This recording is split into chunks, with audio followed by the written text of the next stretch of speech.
If you are still using an Epson workforce printer in the year 2024 and have been struggling with a printer error or scanner error that prevents you from doing anything with your otherwise perfectly working device, I might have a solution for you. Though various problem-fixing tips point the problem down to the cartridges, it is not necessarily their fault after all, as I found out. First, I'll explain the problems I had with my printer, then I'll explain my simple solution. Every time I started my Workforce WF4275, the scanner unit would travel from left to right, then back again, make some funny high-frequency noises, and then the display would show either printer error or scanner error.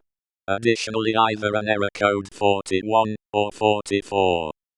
When the problem first occurred, it was enough to simply confuse the printer by removing the paper tray or removing an ink cartridge when the printer was powered on.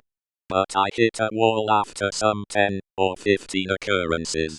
So, I found only two ways of coping with this situation. Either make it work again, or break it during the process, and buy a new one. With this in mind, I turned the printer on, and started hitting it quite hard on the left and right, when the scanner unit started moving. This did the trick. Afterwards, I printed some documents to see if it's okay again. And now my Epson workforce is working again. Maybe this instruction can also help you. Of course, do this with caution to avoid damages.